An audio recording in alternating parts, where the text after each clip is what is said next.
하나님 감사합니다. 동남 21교구 귀중한 교사 선생님들을 주께서 한 주간 동안에도 축복하시고 이제 또 현장을 향하여 기도할 수 있는 시간을 허락해 주신 것을 감사드립니다. 우리의 모임 중에 임하시는 성령께서 렘넌트를 살릴 만큼의 성령 충만의 능력을 허락해 주시옵소서. 복음에 집중하는 가운데 나의 연약과 나의 무능과 나의 절대 불가능이 전부 뒤집어지는 은혜의 시간이 되게 하옵소서. 예수 그리스도의 이름으로 기도합니다. 아멘. 네, 오늘 우리가 나눌 말씀 제목은요, 좀 거창한 것 같지만 이번 주 강단 말씀에서 나왔던 내용 컨셉을 가지고 진행을 하겠습니다. 세계 복음화를 위해서 누릴 것입니다. 세계 복음화를 위해서 반드시 누려야 되는 것이 있거든요. 마태복음 28장 18절에서 20절에 예수님이 제자들에게 중요한 말씀을 주셨죠. 11제자가 갈릴리에 가서 예수를 배웠고 경배하나 아직도 의심하는 사람들이 있더라. 예수님이 갈릴리로 제자들을 불러 모으셨어요. 거기에서 중요한 메시지를 주십니다. 11제자에게 중요한 메시지를 주는 거죠. 그 내용이 뭡니까? 여러분 잘 아시는 내용이 하늘과 땅의 모든 권세를 내게 주셨으니 그러므로 너희는 모든 민족을 가서 모든 민족을 제자로 삼아 아버지와 아들과 성령의 이름으로 세례를 주고 내가 너희에게 분부한 모든 것을 가르쳐 지키게 하라.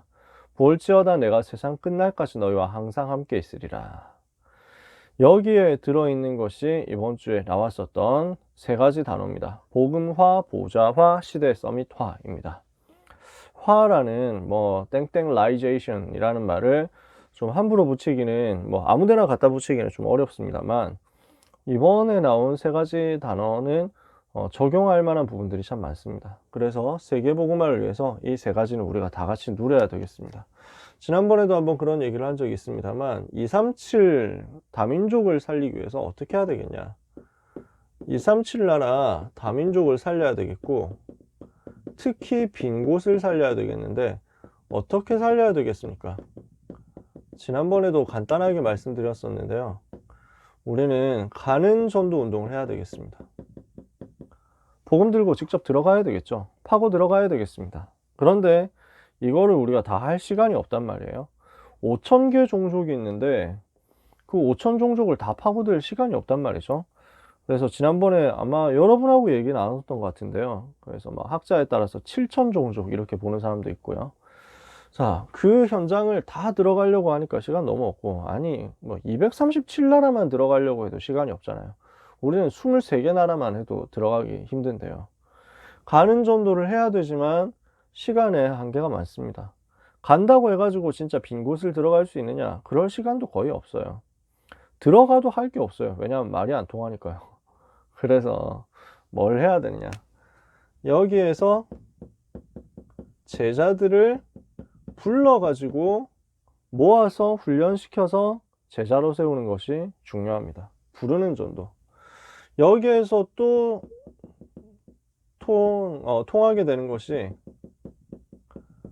와 있는 전도입니다. 이미 국내에 들어와 있는 다민족 통해가지고 전도 운동하는 거죠.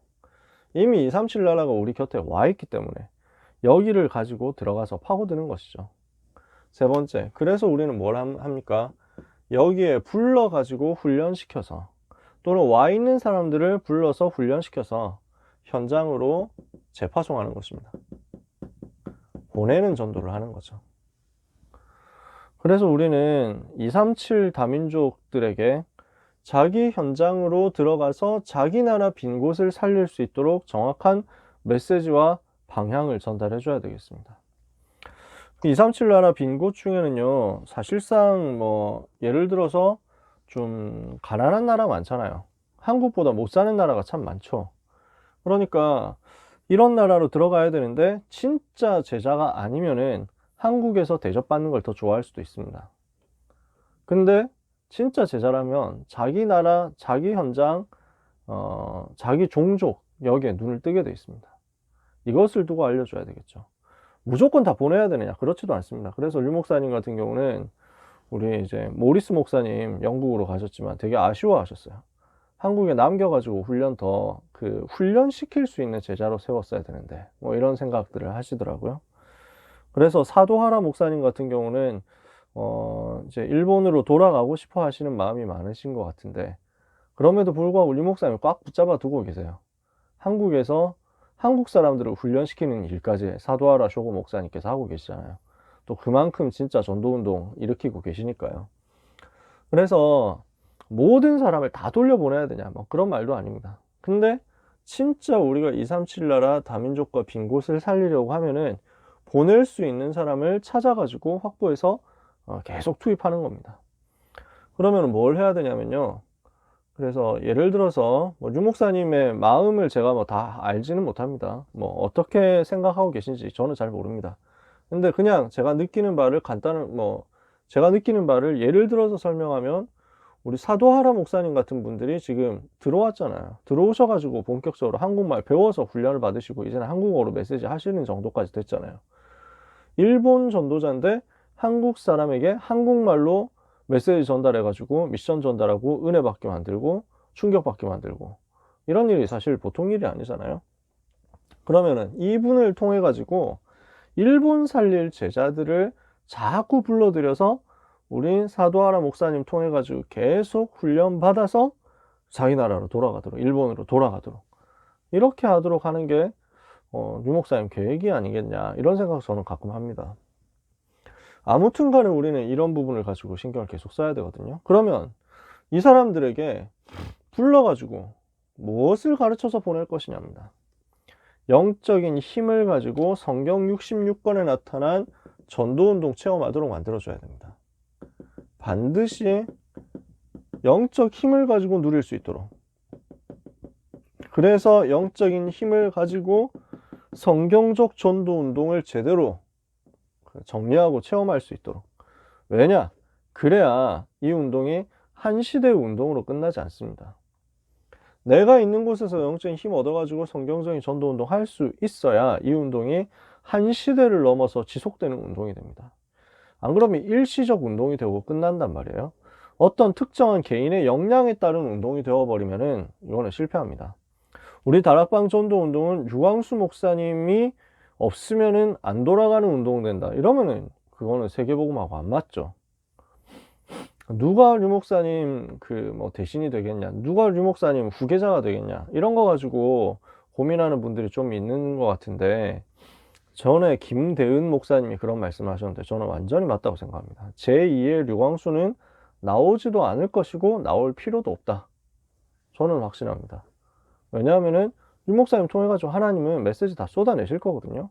할 거는 메시지 새로 만들어 내 가지고 새로 받고 따라가고 하는 게 아니라 나온 메시지 가지고 현장 들어가서 성취시키는 거예요. 그거 하면 되는 거죠.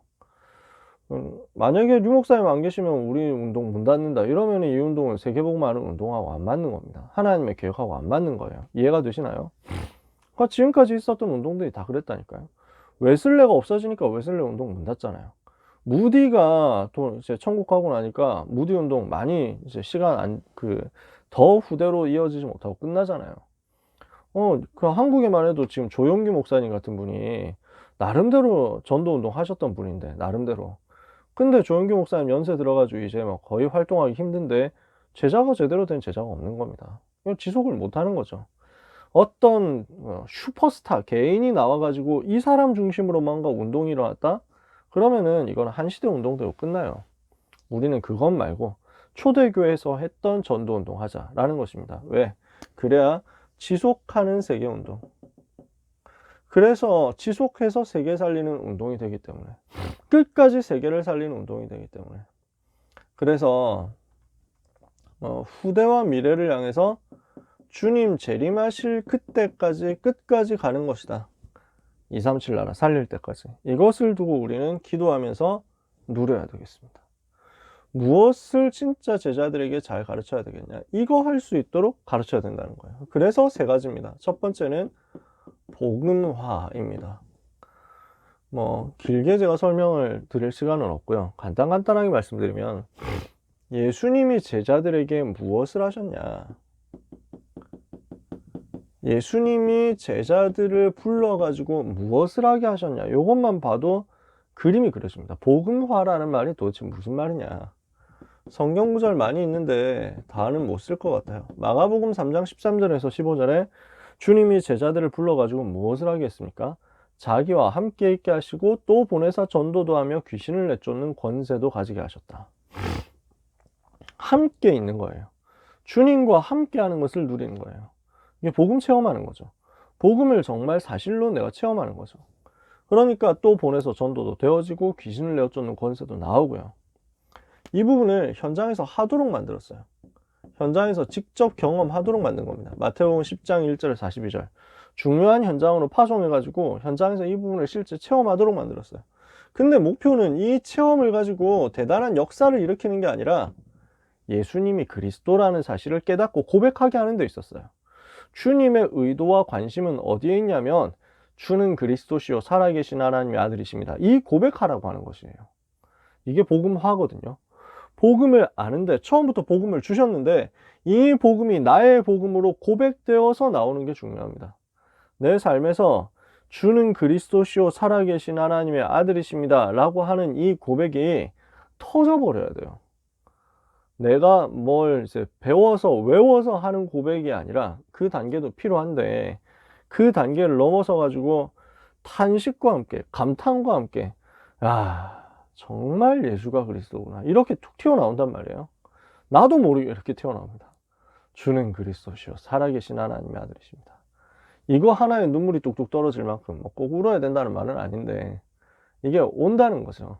나에게 이게 무슨 말인지 무슨 의미인지 받아진단 말이에요.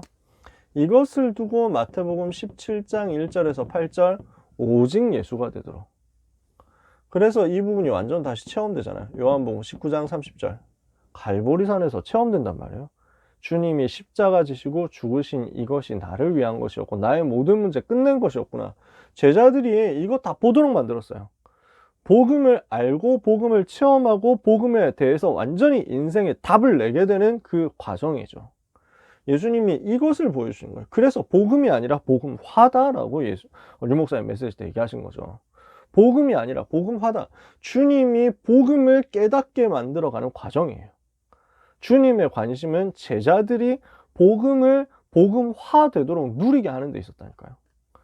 그래서 이것을 조금 다른 말로 표현하면 복음이 나의 것 되도록 하는 것입니다. 그래서 개인화라는 말로도 표현할 수 있습니다. 뭐가 돼야 되느냐? 반드시 메시지 정리가 돼야 되죠. 해답이 나와야 된단 말이에요. 예수가 그리스도구나. 이 말이 도대체 무슨 말이냐? 창세기 3장 문제 해결했구나. 근본 문제 해결하고 12가지 문제 끝내버렸구나. 이게 정확하게 나와야 된단 말이에요. 근데 이 부분이 어떻게 돼야 되냐면요. 그걸로 끝나는 게 아니라 실제 내 삶에 적용돼서 나타나도록 돼야 된다는 거죠. 이 주님이 지금 나와 함께 계신다. 이 그리스도께서 나와 함께 계신다. 그러니까 이 사실이 자꾸 체험되는 겁니다. 응답이 오는 거예요. 나에게 증거가 나타나는 거죠. 하나님 나라의 증거가. 그래서 결국에는 뭐가 됩니까? 오직 그리스도구나 라고 그분이 나의 주인이구나 라고 결론이 나게 되는 겁니다. 메시지가 해답으로 붙잡아지고 기도의 응답이 와지고 이것을 가지고 내 삶에 오직 그리스도만 나의 주인 이렇게 결론 나는 거예요. 이러면 어떻게 됩니까? 복음으로 내 영적 상태가 완전 새롭게 세팅되는 거죠. 영적 상태, 삶의 상태가 완전 새롭게 세팅되는 것입니다. 그래서 고린도후서 5장 17절에 그런즉 누구든지 그리스도 예수 안에 있으면 새로운 피조물이라. 이전 것은 지나갔으니 보라 새 것이 되었도다. 완전 새롭게 되어버리는 거예요. 이것이 10가지 삶의 치유에 대한 요즘 나오는 메시지입니다. 그죠? 어떻게 나옵니까? 처음부터 다르잖아요. 완전히. 아무도 도와주지 않아도 살아남게 되는 거예요. 이게 복음화 결과죠. 내가 복음화 됐다. 정말 복음이 나의 것 됐다. 도와줄 필요가 없어요. 아무도 안 도와줘도 상관없어요. 그죠? 주님이 나와 함께 계시는데. 그렇잖아요.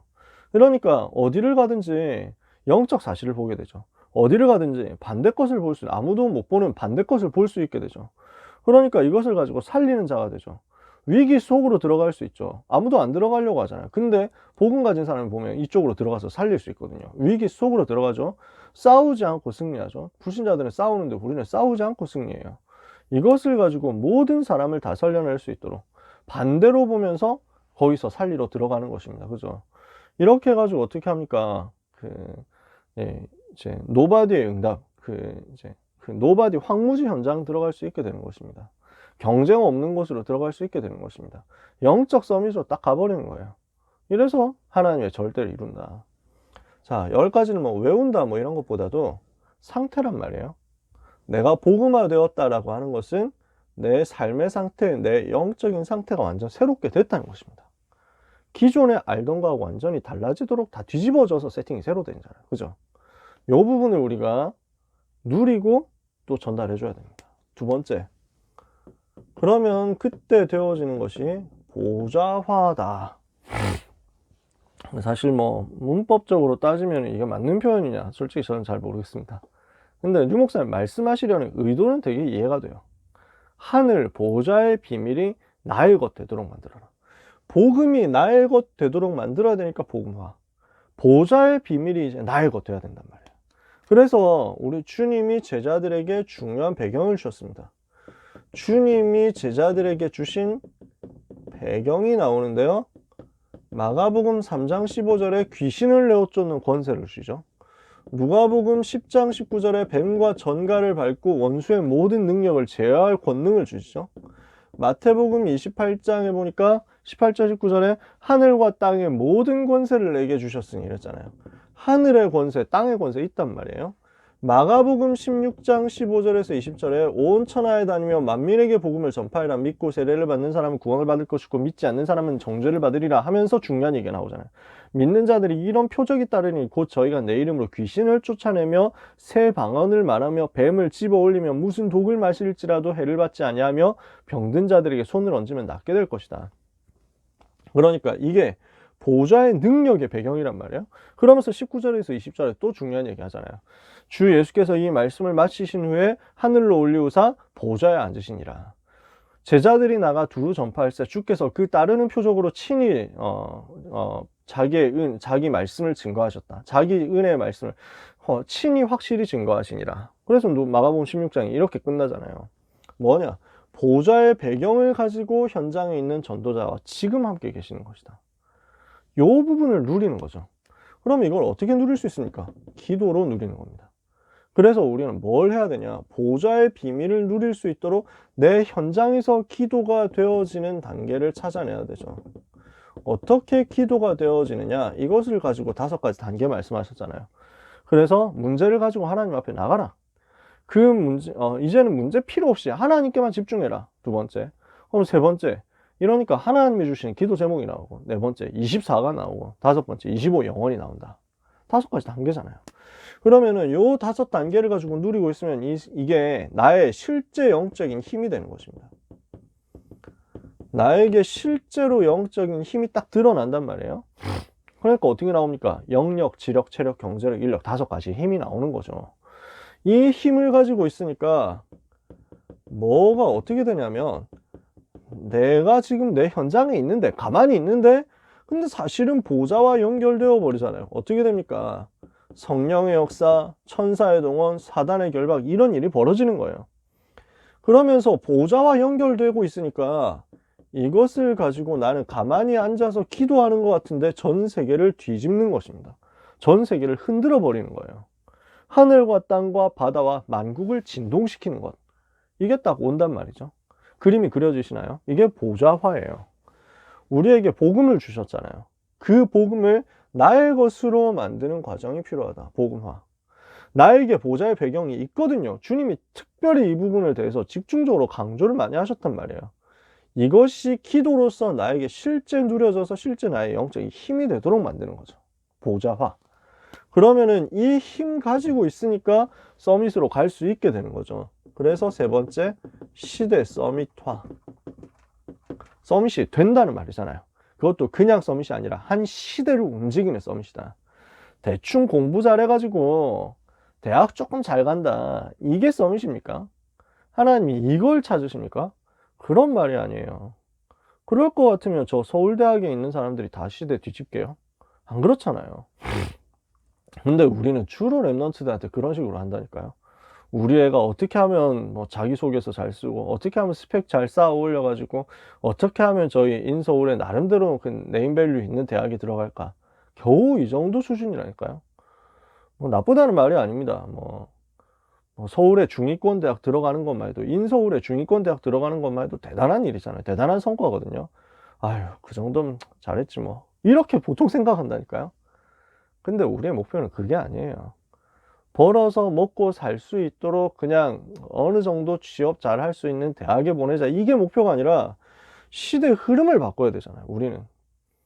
그러면은 우리 머리 수준을 가지고 겨우 그 정도 올라간다? 그걸 가지고 세계 살릴 수 있냐? 안 된단 말이에요. 우리는 빨리 우리가 경쟁해야 되는 요소를 바꿔야 돼요. 그걸 가지고 우리는 경쟁하는 게 아닙니다.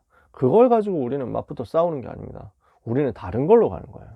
주님이 제자들에게 무엇을 전략으로 가르치셨냐? 예수님이 제자들에게 보여주신 것이 있습니다. 예수님이 제자들에게 주신 배경이 있습니다. 예수님이 제자들에게 가르쳐 주신 전략이 있어요. 마태복음 28장 18절 20절에 너희는 이랬습니다. 요원화. 우리 자신이 제자로, 전도자로, 요원으로, 한 현장을 뒤집을 수 있는 요원으로 먼저 준비돼야 돼요. 그럼 준비된 사람이 가서 현장으로 가는 거죠. 너희는 가서, 그럼 뭐합니까? 세 번째, 모든 민족으로 제자를 삼아. 거기에 제자 숨어 있으니까 찾아내는 거예요. 제자와 아버지와 아들과 성령의 이름으로 세례를 주고 시스템을 만들라는 거예요. 교회와 내가 너에게 분부한 모든 것을 가르쳐 지키게 하라. 전도화, 재생산을 일으키는 것입니다. 이렇게 들어간단 말이에요. 이게 주님이 마태복음 28장에서 주신 전략이에요. 이것을 두고 먼저 되어져야 될 게 뭐냐면은 우리가 요원화 되어야 되거든요. 그냥 요원이 아니라 시대를 움직일 수 있는 시대 서밋이 되어야 된다는 거예요. 우리 자신이, 우리 랩런트 자신이. 그죠? 그래서 우리가 뭐가 돼야 되냐? 이 모든 과정을 하기 위해서 먼저 3서밋으로 갈 수 있는 힘이 있어야 된다는 거예요. 영적 서밋, 기능 서밋, 문화 서밋으로. 그러면은 이 영적 기능 문화 서밋이 된다는 말은 다른 말로 뭐가 되느냐? 내가 진짜 전문화가 되어 있다라는 것입니다.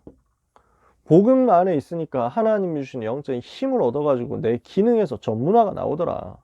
그럼 이게 뭘로 연결됩니까? 여러분 많이 들어보셨겠지만 세계화로 연결됩니다. 세계 살리는 대로 가야 돼요. 그래야 시대 서밋이에요. 그냥 동네 그냥 골목대장 하는 정도가 끝이 아니라니까요. 우물안 개구리 중에서 제일 뛰어나다 이런 거 하자고 하는 게 아니에요. 우리는 뭘 해야 되냐? 세계를 봐야 돼요. 전 세계를 봐야 돼요. 그래서 랩런트들한테 자꾸만 경쟁 범위를 한국으로, 그것도 뭐 한국에서도 뭐 몇 안 되는 막 서울 안에 있는 그거 가지고 겨우 옆반 그 뭐 같은 반에 있는 옆에 있는 사람하고 경쟁하도록 이렇게 만들면 안 됩니다. 반드시 237 보도록 세계화 하도록 만들어야 돼요. 저는 이제 우리 김용남 권사님 잘 연결되어 있으시지만 김현덕 목사님이 이제 필리핀 가가지고 이제 같이 뭐 대화도 하고 하는데, 김현덕 목사님이 이제 사역하시는 현장이 아테네오 대학이라는 필리핀에 있는 대학이거든요. 마닐라에 있는 대학. 저는 뭐 한 번도 들어본 적이 없었어요. 그 가보기 전에는 뭐 그런 대학도 있어? 뭐 이랬는데 놀랍게도 서울대학보다 뛰어난 대학이라는 사실. 네. 서울대보다 더 좋은 대학이 아테네오 대학이라고 필리핀에 있다는 거예요. 여러분 들어보셨어요? 잘 모른다니까요. 우린 잘 몰라요. 근데 세계를 살릴 인재들은 곳곳에 그렇게 크고 있는데 우리는 겨우 이 안에서 자꾸만 경쟁하고 있다니까요. 1% 좁은 거 가지고 경쟁하는데 99% 세계로 가야죠. 내가 전문화되고 3서밋으로 전문화되면 세계화를 따라옵니다. 그러면 이거 가지고 뭐 합니까? 우리는 목표는 다른 거 아니에요. 세계화 해가지고 별장 딱 구매해가지고 무슨 뭐 집안에 수영장 있는 뭐 이래가지고 막 영화관이 있고 뭐 이런 집에서 막 잘 먹고 잘 살자, 이게 우리 목표가 아니잖아요. 무슨 뭐 개인 비행기 타고 다니면서 진짜 즐겁게 지내자 이런 목표 가진 게 아니잖아요. 복음화 시키겠다. 세계 복음화로 가는 거죠. 그러니까 우리는 결국 뭘 보는 것이냐? 전도 운동과 연결되는 것을 보는 겁니다. 이게 시대 서밋이에요. 시대 서밋은 어떤 사람이냐? 전도 운동을 발견한 주역입니다. 0.1% 엘리트 0.1% 성공자인데 사실은 세계복음화 할 수 있도록 전도운동 비밀을 가진 사람, 답 가진 사람, 그 사람이에요. 대표적으로 몇 명만 예를 들면 창세기 45장 1절에서 8절 요셉 아닙니까?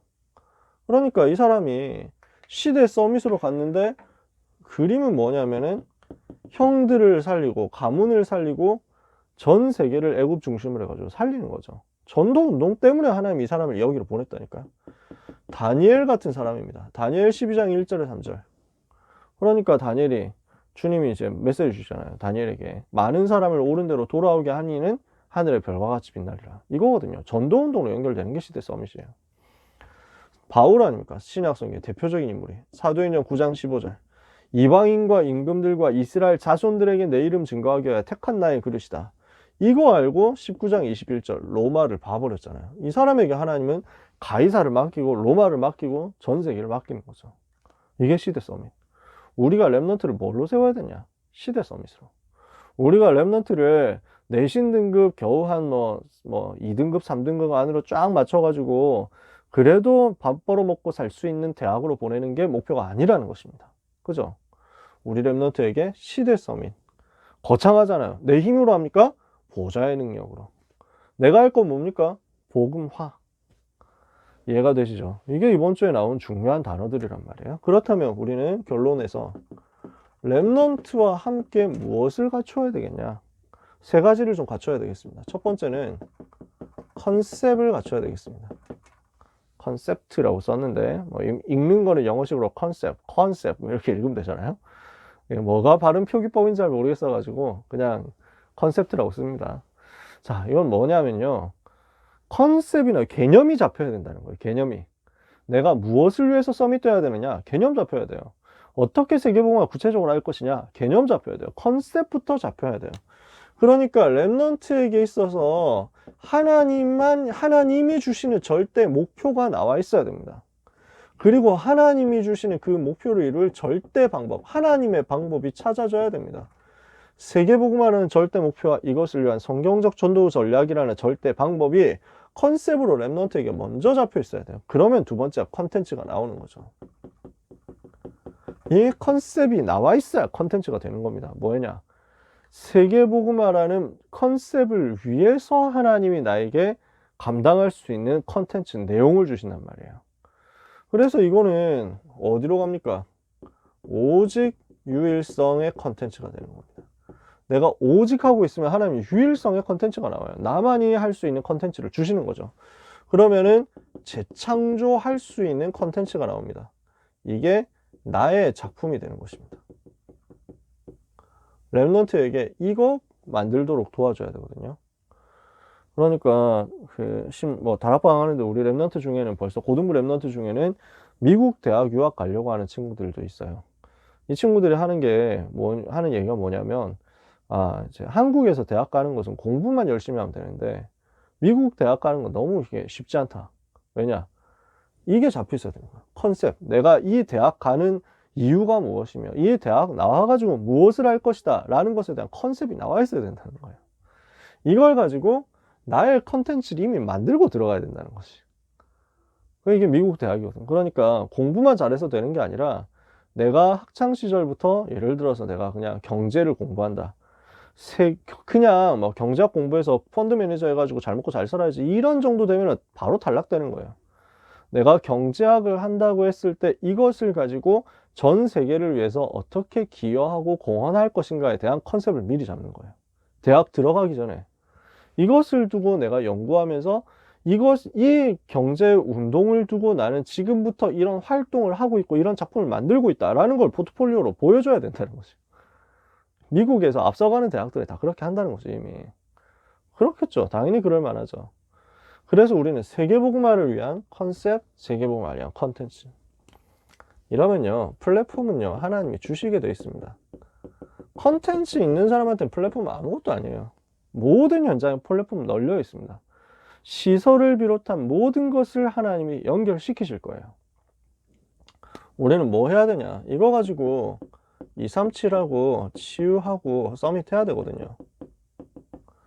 이게 진짜 이 시대에 필요로 하는 사업인데 불신자 말로 사업인데 이거 할 사람이 없으니까 엉뚱한 데 가가지고 돈 다 갖다 붓는다니까요.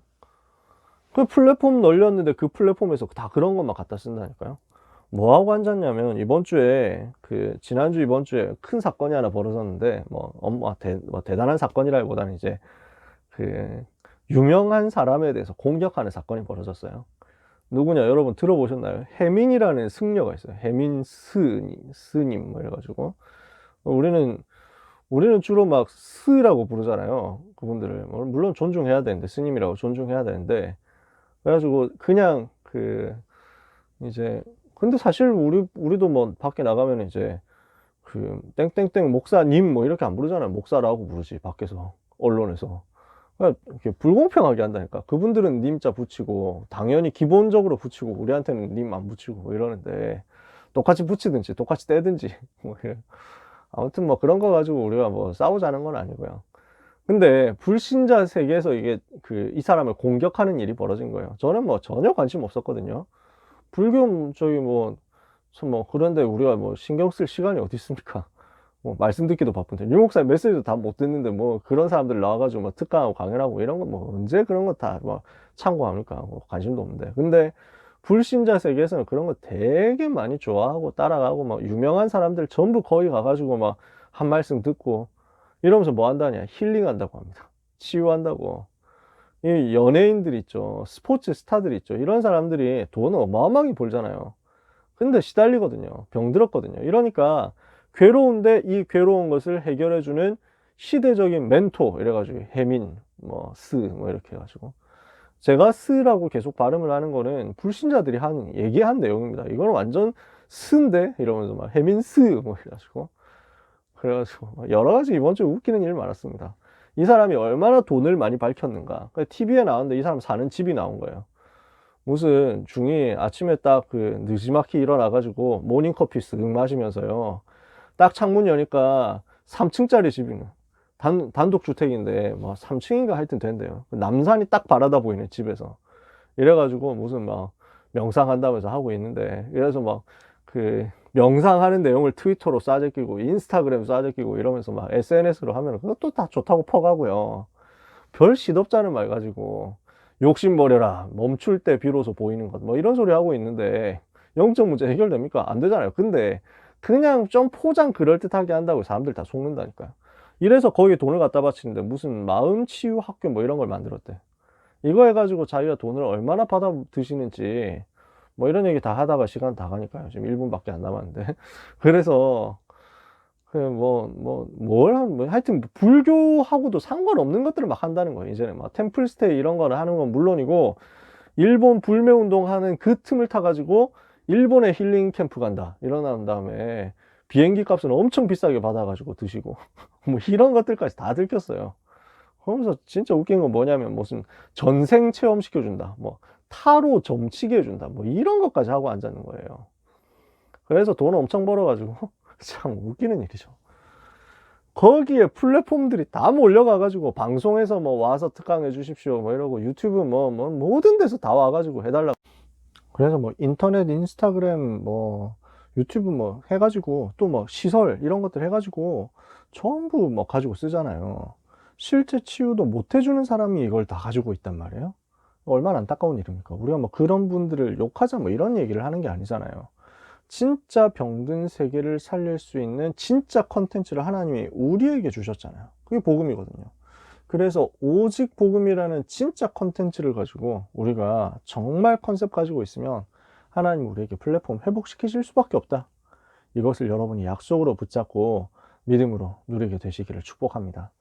그래서 오늘 주신 말씀 복음화, 보좌와 시대 서밋화 이건 누리고 있는 가운데 하나님이 우리에게 원하시는 컨셉, 컨텐츠 이거 회복하다가 하나님이 여시는 플랫폼 속으로 인도받는 역사가 있게 되기를 바랍니다. 정말 시대 살리는 응답의 여정 속에 우리와 우리 랩런트들이 항상 있게 되기를 예수 그리스도 이름으로 축복합니다. 기도하겠습니다. 하나님 아버지 감사합니다. 주신 말씀 그대로 우리가 현장에서 세계복음화를 위하여 누리게 하여 주옵소서. 지금도 우리에게 복음으로 역사하시는 하나님, 이 복음이 개인화되는 복음화의 역사가 나타나게 하옵소서. 이것을 가지고 시대를 살릴 수 있도록 우리에게 능력 없는 것을 아시는 주님께서 보좌의 능력으로 함께 하시는 것을 누리는 보좌화의 역사가 나타나게 하옵소서. 현장과 시대에 서밋이 필요하오니 정말 복음 가진 영적 서밋, 기능 서밋, 문화 서밋 일어나서 시대의 흐름을 바꾸고 재앙 막도록 시대 서밋 일어나는 역사, 시대 서밋화의 역사 나타나게 하여 주옵소서. 오늘 하나님께서 이 일을 우리에게 맡기심을 감사합니다. 우리와 우리 렘넌트들에게 계속해서 하나님이 주시는 이 세 가지 비밀이 누려지는 역사 있게 하여 주시옵시며, 세계복음화를 위한 컨셉이 잡혔으며 세계복음화 할 수 있는 컨텐츠가 준비되며 이것을 가지고 세계복음화의 플랫폼 만드는 역사 계속해서 일어나게 하여 주옵소서. 이것 때문에 기도 제목 잡고 이 밤에 기도하는 모든 귀한 하나님의 자녀들에게, 사명자들에게 한 시대 세계복음화를 위한 합당한 성령의 충만함과 5가지 힘이 회복되게 하여 주옵소서. 감사드리며 예수 그리스도의 이름으로 기도합니다. 아멘.